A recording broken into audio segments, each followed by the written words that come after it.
Imagina estar al frente de alguien que amas, alguien que debería haberte protegido, pero en cambio te ha dejado cicatrices invisibles. La carta al padre Franz Kafka, como su nombre lo indica, es una carta del autor dirigida hacia su padre, pero a diferencia de lo tradicional, esta es bastante extensa y tiene como desarrollo la descripción de la relación que tuvo con su padre desde niñez. La carta surge a raíz de una pregunta de su padre: ¿por qué le teme a su hijo?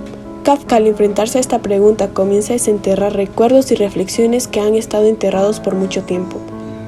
Rememora a su padre como un hombre energético, autoritario y rígido, cuya voluntad no solo imponía sobre él, sino también sobre todos los que lo rodeaban. Esta figura imponente y dominante hizo que el primer y único sentimiento que Kafka experimentara hacia su padre fuera el miedo.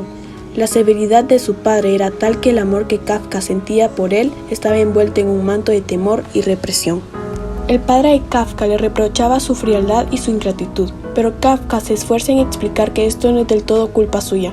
Aunque admite que su padre siempre mostró algún tipo de afecto, lo hizo de una manera que Kafka no podría comprenderle, sin las muestras de cariño que otros padres suelen ofrecer de manera más natural y afectuosa.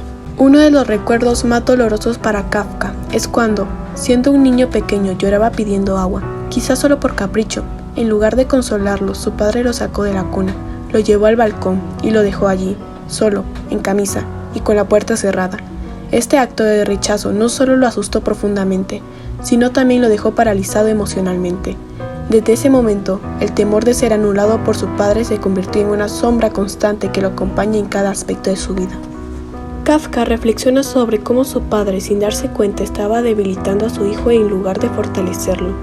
La comparación constante entre ambos siempre fue dolorosa para Kafka. En lo físico, su padre se mostraba alto, fulgante de energía, corpulento, a diferencia de su hijo, enclenque, esmirriado y flaco. En el ámbito mental, su padre era un titán, seguro y decidido, mientras que Kafka se sentía inseguro, dubitativo y cargado por un complejo de inferioridad que nunca pudo superar. La actitud de su padre también influyó negativamente en las relaciones de Kafka con los demás. Cada vez que Kafka mostraba interés por alguien, su padre intervenía de inmediato, insultando y menospreciando a esa persona. Para Kafka era incomprensible la falta de sensibilidad de su padre, que parecía no darse cuenta del dolor y la humillación que causaba con sus palabras. Kafka también menciona a su hermana Otla, quien se rebeló contra su padre al abandonar el hogar para trabajar en una finca rural, casarse con uno judío y tener hijos. Su padre la detestaba por esto. Kafka se da cuenta de que debido a la influencia de su padre perdió la capacidad de hablar espontáneamente. La constante amenaza y represión de su padre lo había silenciado. Al principio, Kafka se callaba por miedo, pero con el tiempo simplemente dejó de tener algo que decir. En su carta, Kafka describe cómo la educación que recibió de su padre estaba plagada de insultos, amenazas e ironía maligna. Se refiere a que el padre creía que a Franz le gustaba llevarle la contraria y causarle cóleras. Y lo mismo pensaba de Otla. Este desprecio constante minó la confianza de Kafka en sí mismo, llevándolo a sentirse inseguro y dubitativo. Su padre empezó a tener razón en predicciones negativas. Kafka se convenció de que todo lo que intentaba terminaría en fracaso, como ocurrió con su carrera de abogado, que veía como una confirmación de un fracaso personal. Al reflexionar sobre su vida, llega a la conclusión de que ningún logro material podría llenar su vacío existencial.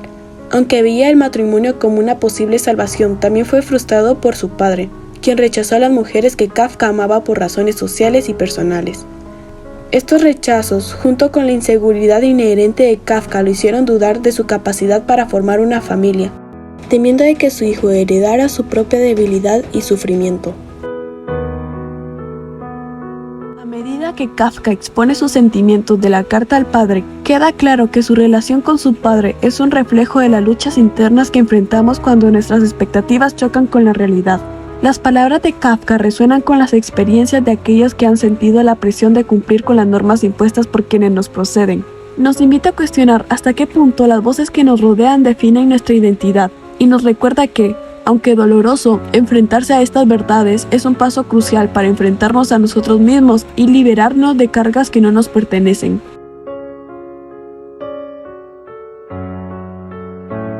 Finalmente, Kafka cierra la carta anticipando que su padre encontrará errores en sus palabras y que tal vez tenga razón. Sin embargo, Kafka no busca reprochar ni culpar, sino simplemente explicar y responder a la pregunta que su padre hizo. ¿Por qué me temes? Kafka nos deja un testimonio desgarrador de la lucha interna que define la relación entre un hijo y su padre. Más allá de ser una simple acusación, este texto es un espejo en el que muchos pueden verse reflejados, un relato sobre la búsqueda de identidad y la necesidad de reconocimiento en medio de la sombra de la autoridad. Al cerrar estas palabras, recordemos que el legado de Kafka va más allá de su sufrimiento. Es un llamado a la empatía, a entender que detrás de cada relación hay una historia de amor, miedo y anhelo de conexión. Y en esa búsqueda, todos estamos en alguna manera escribiendo nuestra propia carta. Hasta aquí el resumen del libro La carta al padre de Franz Kafka. A la madre apenas se le menciona, o se le menciona pocas veces, diciendo que fue una buena madre y que no se confrontaría ni con uno ni con el otro. Debemos entender que el autor repite más de una vez que quiere a su padre. Esta no es un reproche, sino una respuesta extensa a la pregunta inicial que hizo el padre. Se puede deducir que el padre es un psicópata, ya que posee las características de uno, como son ejercer control a los miembros de su familia o la nula empatía y tolerancia, es decir, no importa que los corrijan o los contradigan, además de la incapacidad de sentir o demostrar amor. Ya vimos cuáles fueron las consecuencias psicológicas que produjeron a Franz Kafka. Afortunadamente no aniquilaron su habilidad literaria.